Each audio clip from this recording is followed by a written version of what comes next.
Hi friends, welcome to tech. ఈరోజు 8th class text బుక్లో పాఠాలన్నీ అయిపోయిన తర్వాత ఆకారాది పట్టిక అని ఇచ్చాడు కదా లాస్ట్లో. దాంట్లో ఇంపార్టెంట్ అయిన అర్థాలను ఒకసారి చూద్దాం.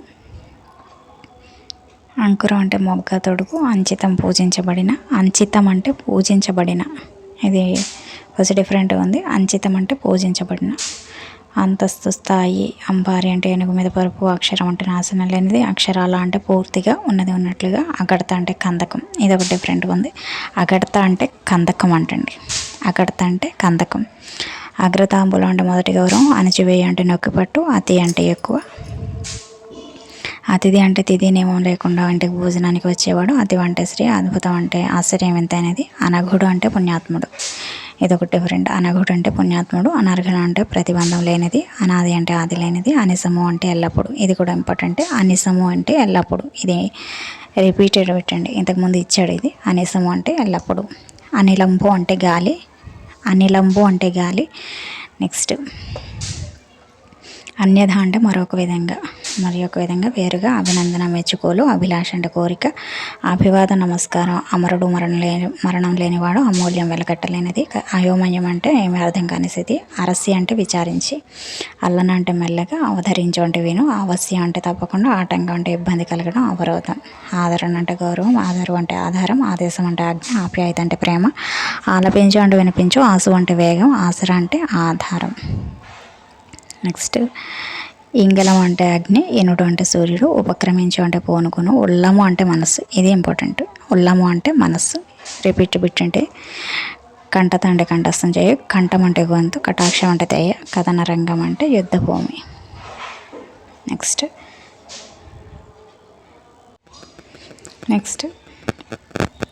కంఠత అంటే కంఠస్థం చేయు. కంఠము ఓకే. కంఠము అంటే గొంతు. కటాక్షం అంటే దయ. కథన రంగం యుద్ధభూమి. కనకం బంగారం. కని అంటే చూసి. కవళించంటే మింగు. కరతలామలకం అంటే సులువుగా ఆధీనమకున్నది. కరి అంటే ఏనుగు. కర్మ అంటే పని. కర్మభూమి అంటే మానవలోకం. కలకలం అంటే సందడి. కలవరపడు కంగారపడు. కలవారు అంటే ధనవంతులు. కలిమి అంటే సంపద. కళాభిజ్ఞులు అంటే కళలలో నైపుణ్యం గలవారు, విద్వాంసులు. కాంక్ష అంటే కోరిక. కాకతాళీయం అనగా కాకి వ్రాలగా తాటి పండు పడిన విధం అంటే హఠాత్తుగా జరుగుట అని అర్థం. నెక్స్ట్ కాననం అంటే అడవి అని అర్థం. నెక్స్ట్ కిటి అంటే పంది, ఇది ఒకటి ఇంపార్టెంట్. కిటి అంటే పంది. కుఠారం అంటే గొడ్డలి అని. కుతూహలం సంతోషం. కుద అంటే తాకట్టు. కుదిరి అంటే అనుకూలించే అమరి. కురులు శిరోజాలు. కులుకు అంటే వయ్యారాల పోవు. కృతజ్ఞుడు అంటే ధన్యుడు. కృతకృత్యుడు. కృప అంటే దయ. కైమోడ్పు అంటే నమస్కారం. కైత అంటే కవనం. నెక్స్ట్ కొదమసింహం అంటే వయసులో ఉన్న సింహం. ఆడసింహం అనే కూడా అర్థం వస్తుంది. కొద్ది అంటే తక్కువ. కోటరం అంటే తొర్ర. కోణం అంచు, ఇంటిలో ఒక మూల. కౌముది అంటే వెన్నెల. నెక్స్ట్ క్రీడలు అంటే ఆటలు. క్షుణ్ణం అంటే పూర్తిగా. గగము అంటే పక్షి, తెలిసిందే. గగనం ఆకాశం. గర్జించు పెద్ద ధ్వని చేయు. గర్భదరిద్రుడు అంటే పుట్టుకతో వేదవాడు అని అర్థం. గౌతమి నది అంటే గోదావరి. ఘట్టం అంటే భాగమంకం. ఘనసారం అంటే కర్పూరం, ఇది కూడా కొంచెం చూడండి. ఘనసారం అంటే కర్పూరం. చక్రవర్తి రాజులకు రాజు. చతురత అంటే నేర్పు. చప్పున అంటే వెంటనే. చమత్కారం నేర్పు. చలనం అంటే కదలడం. చాన అంటే స్త్రీ, ఇది కూడా చాన అంటే స్త్రీ అని. చిట్టడుగులు అంటే దట్టమైన అడవులు. చిహ్నం అంటే గుర్తు. చూపరులు అంటే చూసేవారు. చెండు అంటే పూబంతి. చెక్కు చెదరకపోవడం అంటే దెబ్బ తినకుండా ఉండడం. చెదరి అంటే పక్కకు వెళ్ళి. చేలము అంటే వస్త్రం. కుచేలుడు అంటారు కదా, కుచేలుడు అంటే చిరిగిన వస్త్రములు ధరించిన వాడు అని అర్థం. చేలము అంటే ఇక్కడ వస్త్రము అని అర్థం. ఛత్రం అంటే గొడుగు. జగతి అంటే నేల. జలధి అంటే సముద్రం. జడు అంటే మూఢుడు. జనం అంటే ప్రజలు. జన్మం అంటే పుట్టుక. జపం అంటే ధ్యానం. జయించిన అంటే గెలిచిన. జలధరించు అంటే వణుకు. జలపాతం అంటే నీరు ఎత్తు నుంచి కిందికి దుంకడం. జిజ్ఞాస అంటే తెలుసుకోవాలనే కోరిక. జోధులు అంటే వీరులు, పరాక్రమవంతులు. యోధులకి వికృతి పదం జోధులు. నెక్స్ట్ టెలిగ్రామ్ అంటే తంతి సమాచారం. నెక్స్ట్ డస్సి అంటే అలసిపోయి, ఇది ఒకటి ఇంపార్టెంట్. డస్సి అంటే అలసిపోయి అని. డిగ్గ విడిచి అంటే దిగ విడిచి అని అర్థం. తక్కిన అంటే మిగిలిన. తడియక్క అంటే జాగు చేయక. తడిమి అంటే తాకి. తబిసి పక్షి అంటే తపస్సు చేసే పక్షి అంటండి ఇది. తబిసి పక్షి అంటే తపస్సు చేసే పక్షి. తరుణం అంటే సమయం. తర్ఫీద అంటే శిక్షణ. తార్కాణం అంటే నిదర్శనం. తిన్నె అంటే అరుగు, వేదిక. ఇది కూడా ఇంపార్టెంట్. తెల్లిక అంటే దీపం అని అర్థం. ఇది ఇంతకుముందు రిపీట్ అయిన బిట్టే. తెల్లిక అంటే దీపం. తీర్థం అంటే పుణ్యక్షేత్రం. తృప్తికరం అంటే తనివి తర్పణం. తృష్ణ అంటే కోరిక. తెగటార్చు అంటే నశింపజేయు. తెరువు అంటే మార్గం. తెలివి అంటే వివేకం. తెల్లబోవు అంటే ఊహించని సమాచారంతో ఆశ్చర్యానికి లోనగు. తేజరిల్లు అంటే ప్రకాశించు. దండిగా అంటే ఎక్కువగా. దర్శించడం అంటే చూడడం. దారుణం అంటే భయంకరమైన. దినచర్య అంటే ప్రతిదినం చేసే పని. దివ్య అంటే స్వర్గం. దివ్య అంటే ప్రకాశించే అలౌకికమైన అని అర్థం. దుర్గం అంటే కోట. దృఢ అంటే గట్టి. ధృతి అంటే ధైర్యం. నెక్స్ట్ నాట్య భంగిమ అంటే నాట్యంలో శరీర విన్యాస రీతి. నామకరణం అంటే పేరు పెట్టడం తెలిసిందే. నారీ స్త్రీ. నింద దూషణ. నింపాది అంటే నెమ్మది. నియంత అంటే అధినాయకుడు. నియతి అంటే నియమం. నిరంకుశులు అంటే అదుపు లేని వారు. నిరర్ధక అంటే పనికిరానిది. నిరాకరించుట అంటే తిరస్కరించుట. నిర్జీవం అంటే ప్రాణం లేని. నిలయం అంటే స్థానం. నూతనం అంటే కొత్త. నెట్టడం అంటే తోయడం. నెమ్మది అంటే నింపాది. నెలకొని అంటే కుదురుకొను. పంక్తి అంటే వరుస. పంచాక్షరి అంటే 5 అక్షరాలు కలిగింది. పంచ అంటే 5 కదా. పంచామృతం అంటే 5 అమృతాలు. ఆవుపాలు, పెరుగు, నెయ్యి, తేనె, చక్కెర. పక్షము అంటే రెక్క. 15 రోజులు కూడా వస్తుంది. నెక్స్ట్ పగిది అంటే విధము రీతి. పట్టు అంటే నెలవు. పథం అంటే త్రోవ. పదిలం జాగరూకత. పన్నగం అంటే పాము. పల్లవితం అంటే చిగురించు. పరవశించు అంటే మైమరచు. పరిణామం మార్పు. పరువము అంటే వయస్సు. పలాయనం అంటే పారిపోయి. పల్లవించు అంటే ఎగురించు. పస్తులు అంటే ఉపవాసం. పాండిత్యం పండితుని లక్షణం. పాదుకొల్పు అంటే నెలకొల్పు, ప్రారంభించు, స్థాపించు. నెక్స్ట్ పాపుట అంటే పోగొట్టుట. పారితోషికం అంటే బహుమానం. పాసి అంటే వదిలి. పాపి అంటే పోగొట్టి. నెక్స్ట్ పితామహుడు అంటే తాత లేదా తండ్రికి తండ్రి. పినాకపాణి అంటే శివుడు. పినాకము పాని అందుగలవాడు శివుడు. పునీతం అంటే పవిత్రం. పురసత్తు అంటే అవకాశం. ఇక్కడ మనకి పైన లెసన్లో వచ్చింది కదండి, పురసత్తు. మాకు కొంచెం పురసత్తు కల్పిస్తే బతికిపోతాం అంటారు కదా, అవకాశం అన్నమాట అది. పని చేసుకునే అవకాశం కల్పిస్తే బతుకుతాం అన్నట్టు మాట్లాడతాడు కదా గంగన్న. ఓకే. నెక్స్ట్ పులుముకొని అంటే రుద్దు నలుపు. పూప వయస్సు అంటే బాల్యం. పూరణ అంటే పూర్తి చేయు. పొంత అంటే పక్క. పొదిగిన అంటే అమర్చిన. పోరు అంటే యుద్ధం. ప్రణామం అంటే నమస్కారం. ప్రతిభ అంటే ప్రజ్ఞ. ప్రతిమ అంటే బొమ్మ. ప్రవర్తన అంటే నడవడిక. ప్రాక్తనము అంటే పురాణం. ఇదొకటి ఇంపార్టెంట్. ప్రాక్తనము అంటే పురాణం. ప్రాచీనము అంటే పురాతనం. రెండు కూడా ఒకటే. ప్రాక్తనము అంటే ఏదో కొత్తదేమో అన్నట్టు ఆధునికంలోకి పోతారు, కాదు, పురాతనం అన్నమాట. ప్రాచీనం అన్న ప్రాక్తనం అన్న కూడా పురాతనమైంది. నెక్స్ట్ భత్యం అంటే కూలి. భోజనంకై ఇచ్చే ద్రవ్యాన్ని భత్యం అంటారు. బహుకరించు అంటే సన్మానించు. బాటసారి అంటే దారిని నడుచువాడు. బాసాడి అంటే మాట్లాడి. శ్రీకృష్ణదేవరాయలు అంటాడు కదా, ఏదో పద్యం తెలుగు లెస్స అనే పద్యంలో వినవే బాసాడి దేశ భాషలందు తెలుగు లెస్స అంటాడు కదా. బాసాడి అంటే మాట్లాడి. బహుదర్పము అంటే భుజబలం. బుధకోటి అంటే పండితుల సమూహం. బృందం అంటే సమూహం. భద్రగజం అంటే పట్టపు ఏనుగు. భరతావని అంటే భారతదేశం. భవిత అంటే భవిష్యత్తు. భవ్యచరితం అంటే శుభమైన కథ. భుక్తి అంటే భోజనం. భూషణం అంటే అలంకారం. మందం అంటే లావు. మందిరం అంటే ఇల్లు. మక్కువ అంటే ఇష్టం. మట్టం అంటే అడుగు భాగం. మణి అంటే ఒక విలువైన రాయి. నెక్స్ట్ మణిపూస అంటే శ్రేష్టమైనది. మది అంటే మనస్సు. మదించు అంటే చిలుకు. మనోహరం అంటే అందమైన. మహాత్ముడు అంటే గొప్పవాడు. మహిమ అంటే గొప్పదనం. మహిరోహం అంటే చెట్టు.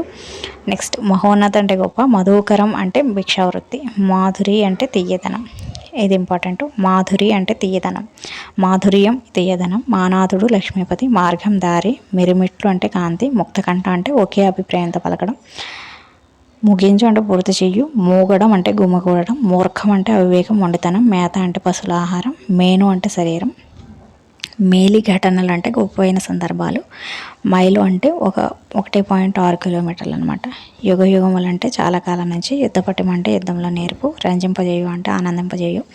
రతనాల సీమ అంటే రాయలసీమ.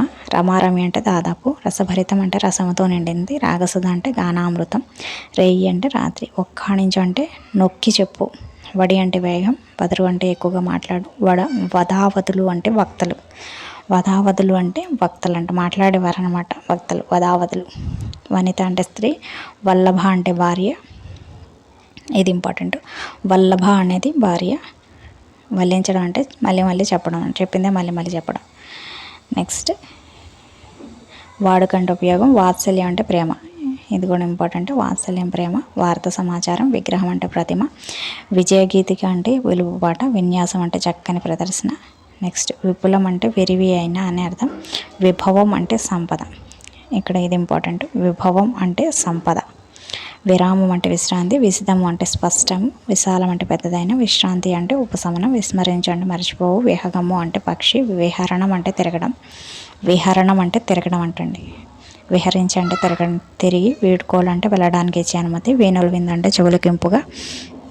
వీరగాథలు అన్నప్పుడు వీరుల కథలు. వెనుక తట్టు అంటే వెనుక భాగం. వెలుగు జాడలు అంటే ప్రకాశవంతమైన ఆనవాళ్ళు. వెల్లివిరి అంటే ప్రవహించు. వైకుంఠపాళి అంటే పామునిచ్చిన ఆట అండి. క్రీడా విశేషము. వైశిష్ట్యం గొప్పతనం. శరీరం అంటే దేహం.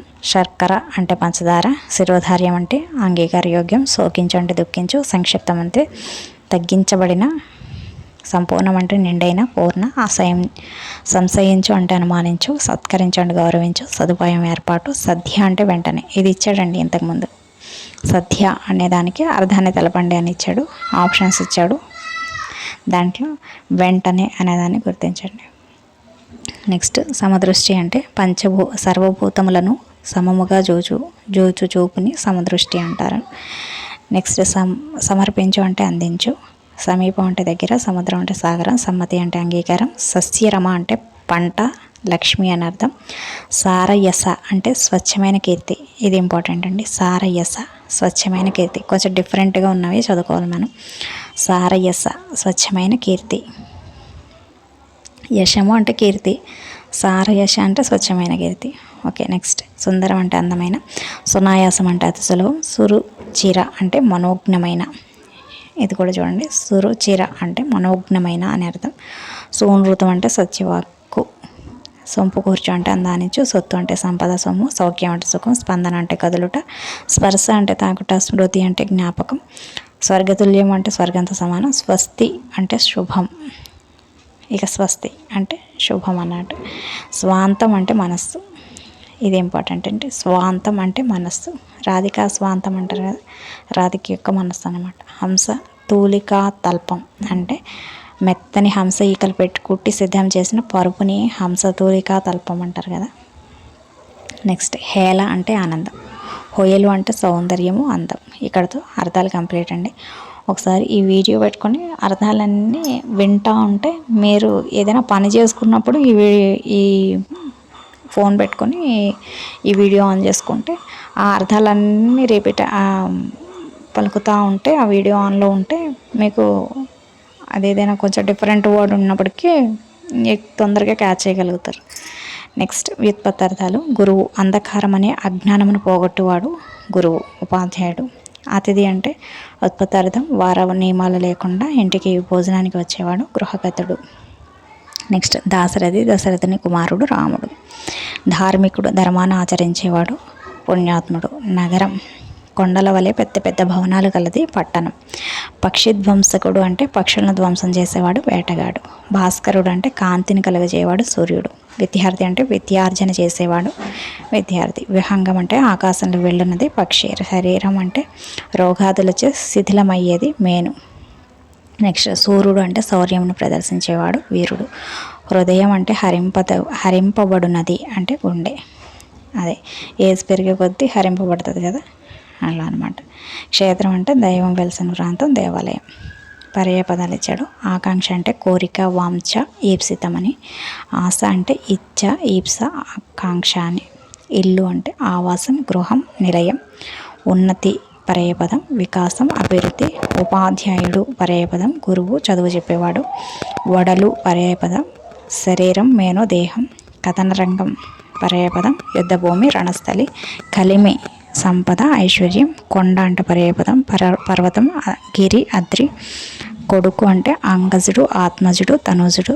కోవెల పర్యాయపదం, గుడి, దేవాలయం, దేవస్థానం. చిత్తము అంటే పర్యాయపదం, మనస్సు, హృదయం. జలం ఉదకం, నీరు, తోయము.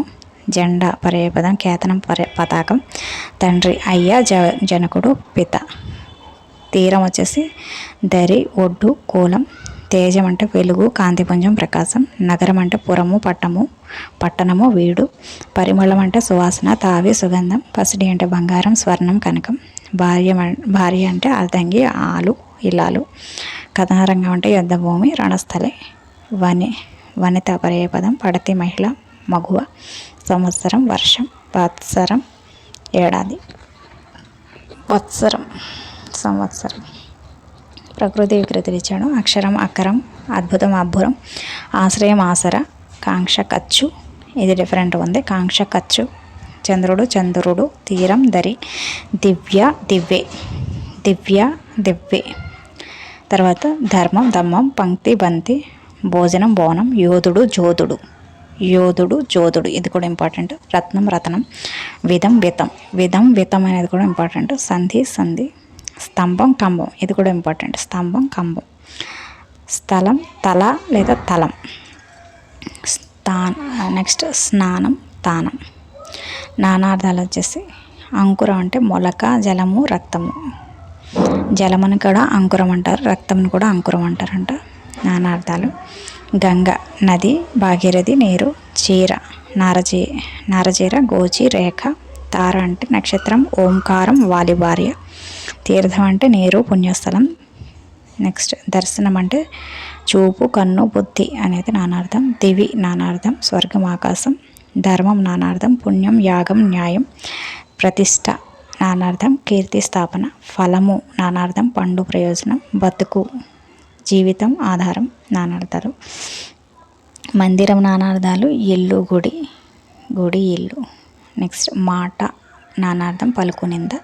మిత్రుడు నానార్థం వచ్చేసి సూర్యుడు, స్నేహితుడు. రక్తం నానార్థం వచ్చేసి ఎరుపు, రుధిరం. వర్షం వాన, సంవత్సరం. విహగం పక్షి, పౌరం. సంతానం నానార్థం వచ్చేసి బిడ్డ, కల్పవృక్షం, కులం. సమాజం అంటే సభ, మనుషుల గుంపు అంట. నెక్స్ట్ సీమ అంటే దేశం. వరిమడి, గుర్తు అనే నానార్థం. సుధ అంటే అమృతం, పాలు, నీరు. నెక్స్ట్ కులమతాలు గీచుకున్న గీతలను చూచి పంజరాన గడువడను నేను, నకిల లోకమెట్లు నిర్ణయించిన నాకు, తిరుగులేదు విశ్వనరుణ నేను అన్నవారు గురం జాషువా. ఇక్కడితో 8th క్లాస్ కంప్లీట్. ఈ వీడియో నచ్చితే లైక్ చేయండి, షేర్ చేయండి, కామెంట్ చేయండి. Thank you.